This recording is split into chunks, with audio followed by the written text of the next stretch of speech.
আমাৰ গুৱাহাটীত কেব সেৱা আগবঢ়াই আছোঁ আৰু আজি প্ৰায় 2015-14 চনৰ পৰা কেব সেৱা আগবঢ়াই আছোঁ।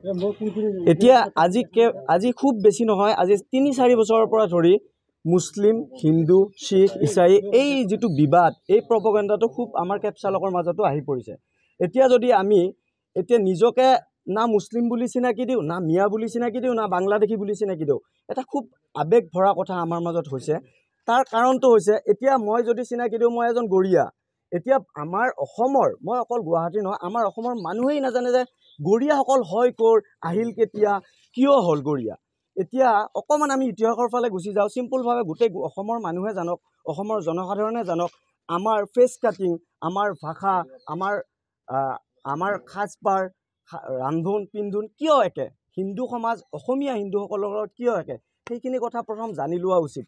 আমিতো এনেকুৱা নহয় যে হঠাতে আহি কেনে ওপৰৰ পৰা বাংলাদেশৰ টপকি পৰিলোঁ, পৰি কেনে আৰু আমি এতিয়া গৰীয়া নাম এটা ল'লোঁ। আচলতে নহয়, সেই আহোম ৰজাৰ আগৰ পৰাই যিসকল ৰজাই মানুহক একঘৰীয়া কৰা হৈছিল, যিকোনো কথাত ৰজাৰ কথা নুশুনা মানুহখিনিক একঘৰীয়া কৰা হৈছিল, সেই মানুহখিনিক কোৱা হৈছিল যে গৰীয়া পৰা।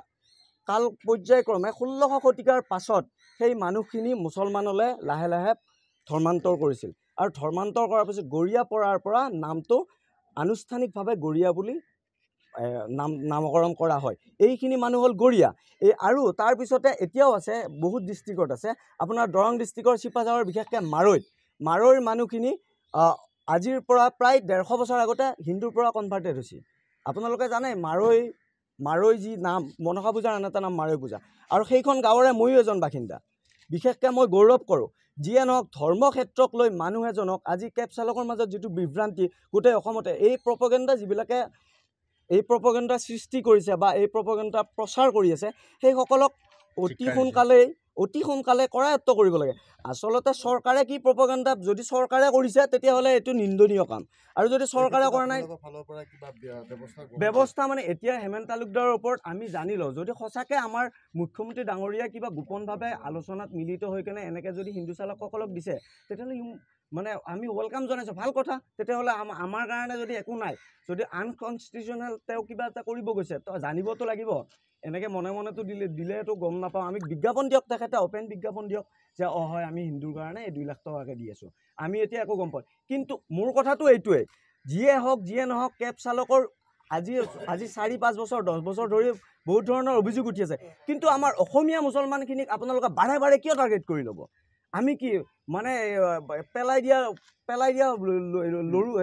দিয়া খৰি নেকি? আমি যেতিয়া মন যাব তেতিয়াই লাভ মাৰিব, সেইটোতো নহয় ন। আমি যদি হয় অসমীয়া স্বীকৃতি দিয়ক, যদি অসমীয়া নহয় আমাৰ লগত বাংলাদেশে থাপ্পা লগাই দিয়ক কপালত।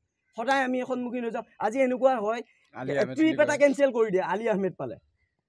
অসমীয়া হয়নে নহয় স্বীকৃতি দিবলৈতো হেমেন তালুকদাৰ তেওঁ নহয়, তেওঁ স্বীকৃতি দিয়াৰ কোনো অধিকাৰ নহয়। সংবিধানে দিব স্বীকৃতি, আইনে দিব, আদালতে দিব, প্ৰশাসনে আমাক বিচাৰ কৰিব। আৰু হেমেন তালুকদাৰতকৈ বেছি অসমীয়া আমি।